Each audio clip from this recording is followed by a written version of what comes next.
Assalamualaikum warahmatullahi wabarakatuh.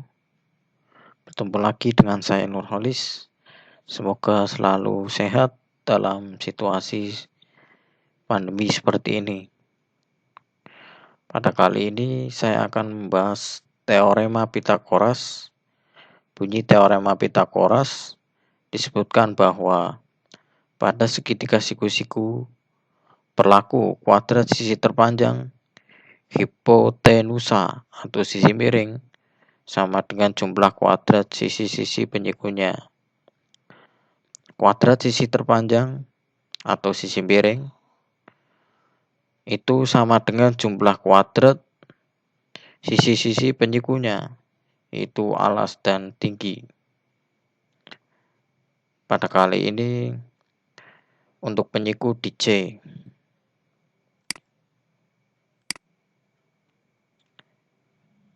Untuk kemudian kita lihat dua segitiga dengan masing-masing penyikunya berbeda. Untuk yang pertama penyiku di C, maka berlaku hubungan sebagai berikut. C kuadrat sama dengan A kuadrat ditambah B kuadrat. Untuk penyiku di A, maka berlaku hubungan A kuadrat sama dengan B kuadrat ditambah C kuadrat. Maka untuk lebih mudah memahami kita rumuskan sisi miring kuadrat sama dengan tinggi kuadrat ditambah alas kuadrat. Dari hubungan di atas dapat dibuat dalam bentuk pengurangan, yakni untuk mencari sisi alas dan sisi tinggi. Untuk tinggi kita rumuskan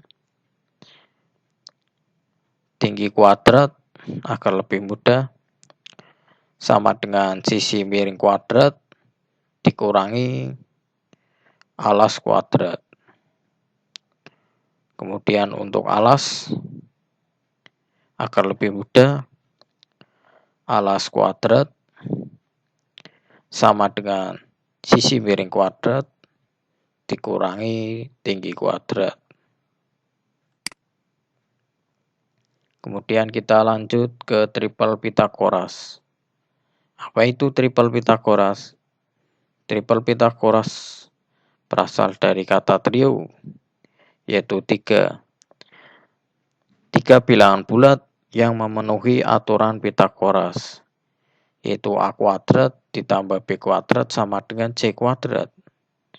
Ini untuk sisi miring di C. Untuk penyikunya di C. Cara menentukan bilangan triple Pythagoras. Yang pertama, untuk menentukan triple Pythagoras ada pola khusus yang dapat digunakan. Misal PQ dan R adalah triple Pythagoras untuk A lebih dari B dan B lebih dari sama dengan 1.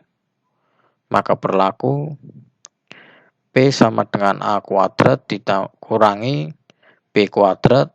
Untuk Q 2 dikali A dikali B. Untuk R A kuadrat ditambah B kuadrat.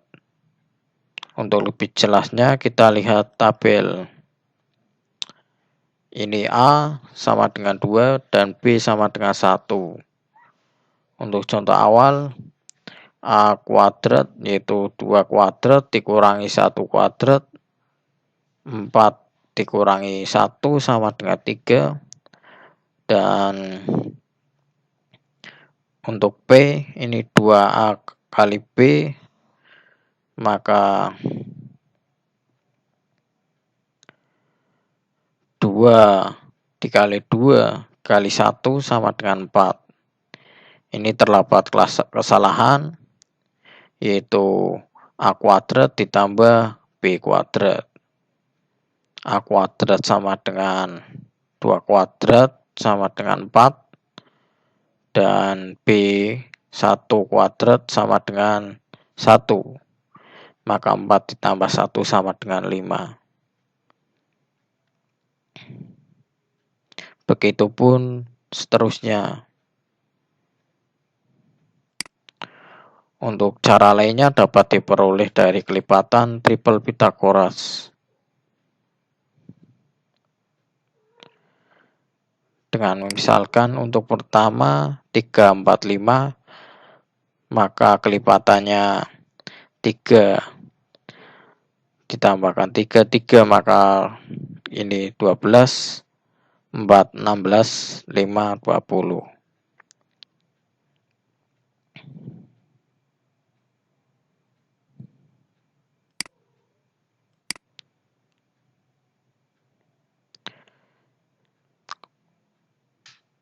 Yang selanjutnya menentukan jenis segitiga dengan teorema Pythagoras. Segitiga merupakan bangun datar yang dibatasi oleh 3 buah sisi dan mempunyai 3 buah titik sudut. Dan masing-masing jenis segitiga dapat dibedakan dari sisi dan sudut. Untuk sudut yaitu terdapat 3 macam, yaitu segitiga siku-siku, tumpul, dan lancip. Pada kali ini dengan menggunakan teorema Pythagoras, maka untuk yang pertama terdapat rumus A kuadrat sama dengan B kuadrat ditambah C kuadrat, maka segitiga tersebut siku-siku. Jika A kuadrat lebih dari B kuadrat ditambah C kuadrat, maka segitiga itu tumpul. Dan jika A kuadrat kurang dari B kuadrat ditambah C kuadrat, maka segitiga itu lancip. Dan rumus ini dapat berubah sesuai dengan sudut penyikunya. Maka akan lebih mudah kita rumuskan jika kuadrat sisi miring sama dengan jumlah kuadrat sisi yang lain, maka segitiga tersebut siku-siku. Yaitu kita rumuskan sisi miring kuadrat sama dengan tinggi kuadrat ditambah alas kuadrat. Untuk yang kedua, jika kuadrat sisi miring lebih kecil dari jumlah kuadrat sisi yang lain, maka segitiga tersebut lancip. Sisi miring kuadrat lebih kecil dari tinggi kuadrat ditambah alas kuadrat. Untuk yang ketiga, jika kuadrat sisi miring lebih besar dari jumlah kuadrat sisi yang lain, maka segitiga tersebut tumpul. Sisi miring kuadrat lebih besar dari tinggi kuadrat ditambah alas kuadrat.